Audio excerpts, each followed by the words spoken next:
ടീമിൻ്റെ പുതിയ വീഡിയോയിലേക്ക് എല്ലാവർക്കും സ്വാഗതം.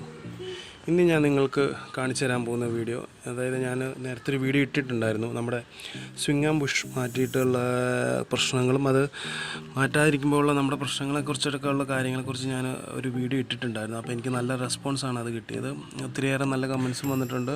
അതല്ലാതെ ഇത് ഓൾറെഡി അനുഭവത്തിൽ നിന്നും അവർക്ക് മാറ്റിയതിന് ശേഷം ഉണ്ടായ ഇതും കമൻറ്റ് ചെയ്തുകൊണ്ട് ഒത്തിരിയേറെ പേര് ചെയ്തിരുന്നു. പിന്നെ മോശമായിട്ടുള്ള കമൻസുകൾ കുറേ പേര് പറയുകയും ചെയ്തു. പക്ഷേ കൂടുതൽ ആൾക്കാരും അത് അവർക്ക് എക്സ്പീരിയൻസ് ചെയ്തതിൽ നല്ല അനുഭവമാണ് ഉണ്ടായത്. അപ്പോൾ അതാ എനിക്ക് കമൻറ്റ് ചെയ്ത് സന്തോഷിക്കുന്നു. മറ്റത് തീർച്ചയായിട്ടും അവർ പറയുന്ന അവരുടെ എക്സ്പീരിയൻസ് ആണ്, അതിനെ ഞാൻ തീർച്ചയായിട്ടും കമൻസുകൾ ബഹുമാനിക്കുന്നു. അപ്പോൾ പിന്നെ കൂടുതൽ കമൻസുകളിൽ ഒരു കമൻസിന് ഞാൻ മറുപടി പറയാൻ ആഗ്രഹിക്കുന്നുണ്ട്. എന്തെന്നാൽ എന്നോട് ചോദിച്ചിരുന്നു, കൂടുതൽ പേര് ചോദിച്ചിരുന്നു എങ്ങനെയാണ്, അതായത് അതായത് എനിക്ക് തോന്നുന്നു ഒരു സർവീസ് സെൻ്ററിൽ വർക്ക് ചെയ്യുന്നവരാണെന്ന് തോന്നുന്നു. കാരണം അവർ ചോദിച്ചിരിക്കുന്ന ഈ സ്വിംഗ് ആൻഡ് ബുഷും ഈ നമ്മുടെ ചെയിൻ സ്പോക്കറ്റൊക്കെ തമ്മിൽ എങ്ങനെ ബന്ധം വരുന്നത്, എങ്ങനെയാണ് അത് ഇതിൻ്റെ പല്ല് പോകുന്നത്, അങ്ങനെ കാര്യങ്ങളെക്കുറിച്ച് കുറച്ചൊരു ഹാഷായിട്ട് അവർ പറഞ്ഞു. ശരിക്കും ഞാൻ അതിൻ്റെ മറുപടി ഞാനിപ്പോൾ പറയാം. പക്ഷേ അതിന് മുന്നേ ഞാനിപ്പോൾ ചെയ്യാൻ പോകുന്ന വീഡിയോ, അതായത് നമുക്ക് ഈ സ്വിംഗ് ആൻഡ് ബുഷ് മാറ്റിയതിന് ശേഷം ഞാനിപ്പോൾ ഏകദേശം ഒരു 1 മന്ത് അടുത്ത് ഞാനിപ്പോൾ വണ്ടി കുറച്ച് ലോങ് റൈഡും പോയി. അപ്പോൾ 1 മന്ത് അടുത്ത് ഞാൻ ഓടിയിട്ടുണ്ട്.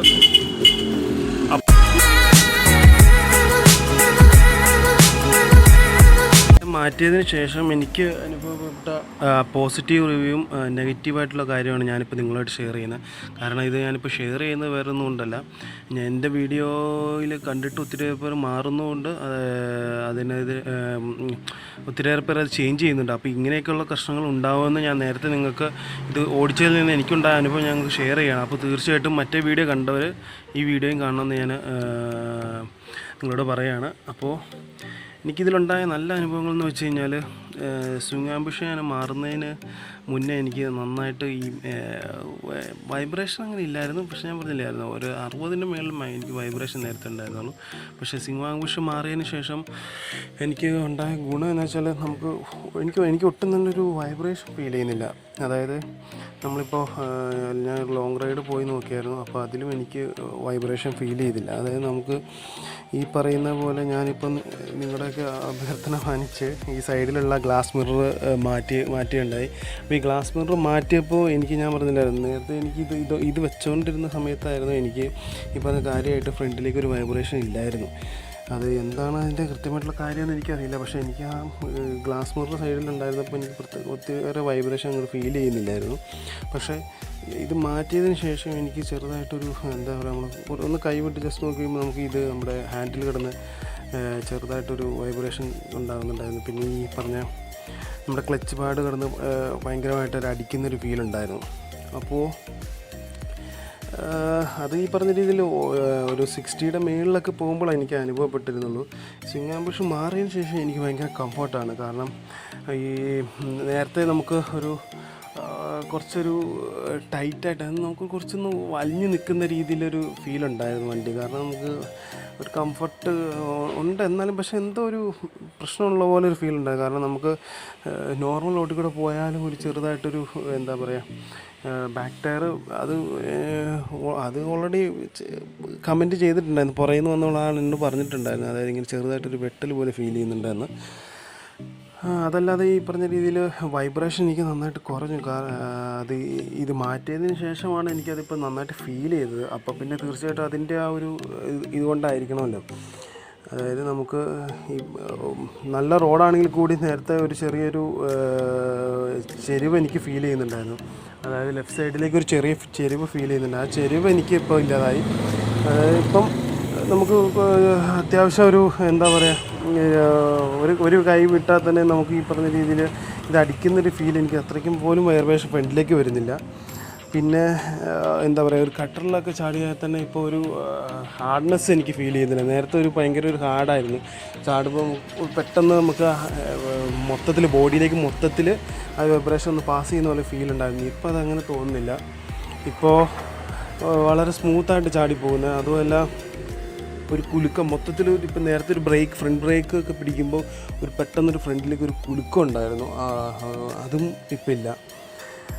ഇതാണ് എനിക്ക് മെയിനായിട്ട് തോന്നിയ അഡ്വാൻറ്റേജ്. പിന്നെ ഡിസഡ്വാൻറ്റേജ് എന്ന് പറഞ്ഞു കഴിഞ്ഞാൽ എനിക്ക് പിന്നെ ഇപ്പോൾ ഈ ഇടയ്ക്ക് 2-3 ദിവസമായിട്ട് എനിക്കിപ്പോൾ ഞാൻ പുറയിലൊരാളെ കയറ്റിയപ്പോൾ പുള്ളി പറഞ്ഞൊരു റിവ്യൂ ആണ്. അതായത് പുറയിലിരിക്കുന്ന ആൾക്കാർക്ക് നല്ലതായിട്ട് വൈബ്രേഷൻ ഫീൽ ചെയ്യുന്നുണ്ടെന്ന് പറയുന്നുണ്ട്. കാരണം ഫ്രണ്ട് സീറ്റിലേക്ക് അത് ഫീൽ ചെയ്യുന്നില്ല, ബാക്കിലേക്ക് നന്നായിട്ടൊരു കാരണം എനിക്ക് തോന്നുന്നു ഫ്രണ്ടിലെ മൊത്തം ബാക്കിലേക്ക് പാസ്സായെന്ന് തോന്നുന്നു. കാരണം ബാക്കിൽ നന്നായിട്ട് വൈബ്രേഷൻ ഫീൽ ചെയ്യുന്നുണ്ടെന്നാണ് പറഞ്ഞത്. വേറെ നെഗറ്റീവായിട്ട് എനിക്കൊന്നും ഫീൽ ചെയ്തില്ല. പിന്നെ ഞാൻ കമൻസ് ചോദിച്ചതിന് ഞാനൊരു മറുപടി പറയുന്നത് എന്താണെന്ന് വെച്ചാൽ,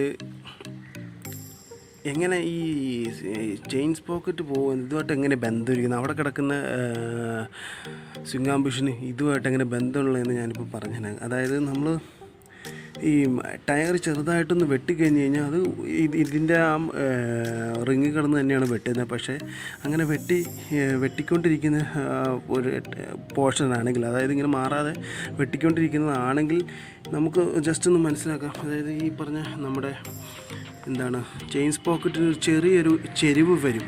അതായത് അത് നിങ്ങൾ ജസ്റ്റ് ഒന്ന് ചെക്ക് ചെയ്താൽ നിങ്ങൾക്ക് മനസ്സിലാവും. അതായത് ഇങ്ങനെ പ്രശ്നങ്ങളുള്ളവർ ചെക്ക് ചെയ്താൽ അവർക്ക് മനസ്സിലാവും. ഈ ചെയിൻ സ്പോക്കറ്റിന് ഒരു ചെറിയ ടിൽറ്റ്, അത് ലെഫ്റ്റിലേക്കോ റൈറ്റിലേക്കോ ആവും. പക്ഷേ ശരിക്കും സാധാരണ കണ്ടുവരുന്നത് ഇങ്ങനെ ലെഫ്റ്റിലേക്കൊരു ടിൽറ്റ് ഉണ്ടാകും. ആ ടിൽറ്റ് ഉണ്ടായി കഴിയുമ്പം ഈ ടിൽറ്റിൽ കിടന്ന് ഈ പറഞ്ഞ രീതിയിൽ ചെയിൻ റൊട്ടേറ്റ് ചെയ്തുകൊണ്ടിരിക്കുമ്പം നമ്മൾ വീലും കിടന്ന് വെട്ടും. അങ്ങനെ വെട്ടിക്കൊണ്ടാണ് ഈ ടിൽറ്റ് ഉണ്ടാകുന്നത്. അപ്പോൾ ഇങ്ങനെ റൊട്ടേറ്റ് ചെയ്യുമ്പം, അതായത് കൃത്യമായിട്ടുള്ളൊരു ആംഗിളിലല്ലാതെ ചെയിൻ റൊട്ടേറ്റ് ചെയ്യുമ്പോൾ എന്തായാലും ഇതിൻ്റെ ഈ സ്പോക്കറ്റിൻ്റെ പല്ല് എന്തായാലും ലെഫ്റ്റ് സൈഡ് അല്ലെങ്കിൽ റൈറ്റ് സൈഡോ കട്ടായി പോയിക്കൊണ്ടിരിക്കും. അത് ഭാവിയിൽ പല്ലൊടിയാൻ ചാൻസ് ഉണ്ട്. അപ്പോൾ പിന്നെ നമ്മൾ സ്പോക്കറ്റ് മാറണം. ഇതാണ് ഞാൻ അതുമായിട്ട് ബന്ധമുണ്ടെന്ന് പറഞ്ഞാൽ. അല്ലാതെ ഈ പറഞ്ഞ രീതിയിൽ ഇവിടെ കിടക്കുന്ന സാധനത്തിന് ഇവിടെയായിട്ട് എന്ത് ബന്ധമെന്ന് നിങ്ങൾ ചോദിക്കുന്നത്, നമ്മുടെ ശരീരത്തിലുള്ള എന്താണ് കാലയിൽ മുള്ളു കണ്ടു കഴിഞ്ഞ് കഴിഞ്ഞാൽ നമുക്കത് തലവേദന ഉണ്ടാകും, പനി ഉണ്ടാകും, അതിൻ്റെ ഫുള്ള് വേദന നമ്മുടെ ശരീരത്തിൽ ഫുള്ളുണ്ടാവില്ലേ. ഇതേ അവസ്ഥ തന്നെയാണ്. ഇതൊരു ചെറിയൊരു പാർട്ടായിരിക്കും, പക്ഷേ അത് നമ്മുടെ വണ്ടി മൊത്തത്തിൽ ബാധിക്കുമെന്ന് പറയുമ്പോൾ ചിലവർക്ക് അത് എന്താണ് കുരു പൊട്ടുക എന്ന് പറയും. അത് എനിക്കൊന്നും പറയാനില്ല, പക്ഷേ അത് മൊത്തം ബാധിക്കും. കാരണം നമുക്ക് ഇത് ഉദാഹരണം നമ്മുടെ ശരീരം തന്നെ, നമ്മുടെ കാലയിൽ ചെറിയൊരു മുറിവുണ്ടായാൽ അത് നമ്മുടെ ശരീരത്തെ മൊത്തം ബാധിക്കില്ലേ. സെയിം അത് തന്നെ.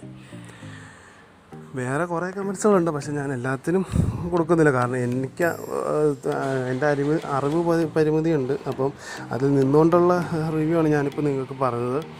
അപ്പോൾ ഇനി കൂടുതലായിട്ട് അതുകൊണ്ട് എന്തെങ്കിലും പ്രശ്നങ്ങളോ ഇനി അങ്ങനെ മാറിയാൽ എന്തെങ്കിലും പ്രശ്നങ്ങളൊക്കെ ഉണ്ടെങ്കിൽ തീർച്ചയായിട്ടും നിങ്ങൾ എനിക്ക് കമൻറ്റ് ചെയ്യുക. കാരണം ഒരാളങ്ങനെ കമൻറ്റ് ചെയ്തിരുന്നു. കാരണം ഇതിൻ്റെ ഉള്ളിലുള്ള ഇത് എല്ലാത്തിൻ്റെയും പഴയ ബുള്ളറ്റിൻ്റെയും ഇതിൻ്റെയും ഇതല്ല, വ്യത്യാസമുണ്ട്, അളവ് വ്യത്യാസമുണ്ടെന്ന് പറഞ്ഞിട്ട് കമൻറ്റ് ചെയ്തിരുന്നു. തീർച്ചയായിട്ടും അതൊരു നല്ല കമൻറ്റാണ്. കാരണം ഞാനതും ഒന്ന് സംസാരിക്കുന്നുണ്ട്. കാരണം അങ്ങനെ വ്യത്യാസം ഉണ്ടെന്നാണ് പറഞ്ഞത്.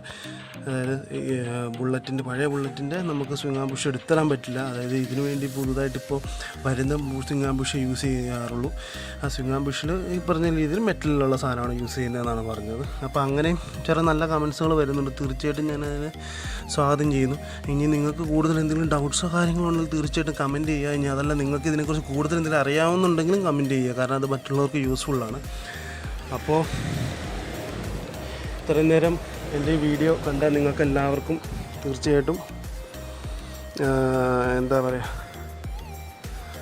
എനിക്ക് സന്തോഷമുണ്ട്, നിങ്ങളോട് നന്ദിയുണ്ട്.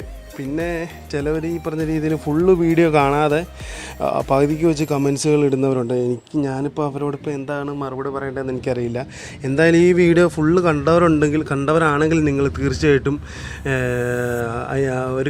ഒരു കമൻ്റ് ഇട്ട് നിങ്ങൾ കണ്ടു എന്നോ ഉള്ളൊരു മെസ്സേജായിട്ട് ഒരു കമൻ്റ് ഇടുക തീർച്ചയായിട്ടും. അപ്പോൾ എനിക്ക് മനസ്സിലാക്കാതെ ഒത്തിരി പേര് കാണുന്നുണ്ടെന്ന്. ചില ആൾക്കാർ ആദ്യത്തെ 1 മിനിറ്റോ 2 മിനിറ്റോ കണ്ടിട്ട് ഫുള്ള് ഒരു കമൻ്റായിട്ട് അങ്ങ് ഇടും. ഇതുമായിട്ട് ഒരു ബന്ധമില്ലാത്ത കമൻറ്റുകൾ. തീർച്ചയായിട്ടും അങ്ങനത്തെയുള്ള കമൻറ്റുകൾ ഇടരുത്. തീർച്ചയായും നിങ്ങൾ ഫുള്ള് കണ്ടതിന് ശേഷം ഞാൻ പറയുന്നതിൽ നല്ലതും മോശവും മനസ്സിലാക്കിയതിന് ശേഷം കമൻറ്റ് ചെയ്യുക. അപ്പോൾ ഇത് കണ്ടവരാണെങ്കിൽ തീർച്ചയായിട്ടും നിങ്ങൾ കമൻറ്റിലൂടെ അത് അറിയിക്കുക. അപ്പോൾ എൻ്റെ വീഡിയോസ് ഇത്ര നാൾ സപ്പോർട്ട് ചെയ്ത എല്ലാവർക്കും നന്ദി. നമ്മുടെ ചാനൽ 20K അടിച്ചിട്ടുണ്ട്. അതിനും നിങ്ങളാണ് കാരണക്കാർ. കാരണം 20,000 പേര് തീർച്ചയായിട്ടും എൻ്റെ ചാനലിനെ ഇഷ്ടപ്പെടുന്നതുകൊണ്ടാണ് തീർച്ചയായിട്ടും സബ്സ്ക്രൈബ് ചെയ്തത്. അപ്പോൾ അതിനും സന്തോഷം ഞാൻ നിങ്ങളോട് ഷെയർ ചെയ്യുന്നു. അപ്പോൾ കൂടുതൽ നിങ്ങൾക്ക് ഡീറ്റെയിൽസ് എന്തെങ്കിലും അറിയുമെങ്കിൽ കമൻറ്റ് ചെയ്യുക, മറ്റുള്ളവർക്ക് ഷെയർ ചെയ്യുക. അപ്പോൾ തീർച്ചയായിട്ടും നമുക്ക് അടുത്ത വീഡിയോയുമായിട്ട് ഉടനെ തന്നെ കാണാം. Signing out from RTM.